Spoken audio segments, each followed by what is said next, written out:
The governor's race in Pennsylvania between GOP candidate Doug Mastriano and his rival Josh Shapiro was projected to be a long, drawn-out affair. But nope. Just a few hours after the polls closed, the race was already called. We've got a winner in Pennsylvania, Josh Shapiro. Josh Shapiro. Josh Shapiro. Josh Shapiro was going to be the next governor here of Pennsylvania. Shapiro's victory was a runaway. That's a big win for Democrats and a bigger one for democracy, since it seems like too big of a margin for someone to claim there was any fraud. But then again, we've been covering Mastriano's campaign, and denying elections is his whole bag. Doubt about this election has already infected many of the supporters that I've talked to. I worry about our election system. I worry that things will be stolen. Well, I feel like our system's been tortured, and we need to go to that more positive area where we can feel that freedom again and we can feel that connection. If Doug Mastriano were to lose, would you trust those results? If he said there's nothing we could do, I think I would be okay to follow, but I wouldn't just sit back and do nothing. When Shapiro gave a rousing victory speech from the other side of the state, real freedom prevailed here tonight in the Commonwealth of Pennsylvania. Mastriano's immediate response was less of a concession and more like, let's put a pin in that. And so we're going to wait patiently to see what the people of Pennsylvania said, and what the people of Pennsylvania say, we'll of course respect that. It's a good sign that Mastriano didn't immediately challenge his own results, though he certainly left that door open. And far-right conspiracy theorists already have one foot out the door. The leaders of Women for Trump flat out said this election was, quote, stolen again.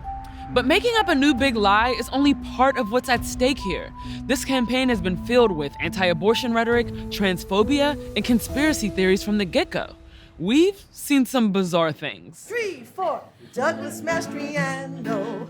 We the people have supported you. You've seen the movement grow. We're almost there. At the heart of Mastriano's campaign was Christian nationalism, the belief that America should be a Christian nation at all costs. God has a plan, and we want to be part of that plan, right? All of us collectively. And so we call all of you, call on you to pray and to ask the Lord to intervene. But it looks like that was too much for the rest of the state, which also swung blue in other ways. Democratic Lieutenant Governor John Fetterman beat Dr. Mehmet Oz to flip that seat blue. But Fetterman won by a much slimmer margin than Shapiro, seeming to show that even some Republicans were willing to vote across the party line, rejecting Mastriano's extremism. But Christian nationalism was on the ballot all across the country, and it wasn't as fiercely shut down elsewhere.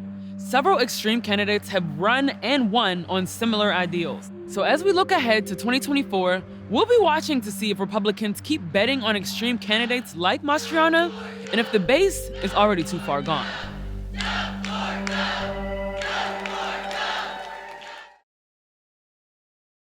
I'm Michael Learmonth, editor-in-chief of Vice News.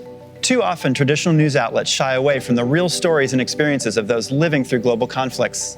Not Vice News. Our reporters are on the ground, fearlessly covering the human stories that shape our world. You and millions of others can continue to read, watch, and listen to Vice News for free. But we hope you'll consider making a one-time or ongoing contribution of any size at vice.com/contribute. Every contribution, no matter how big or small, helps support the journalism Vice News brings to you every day. Thank you.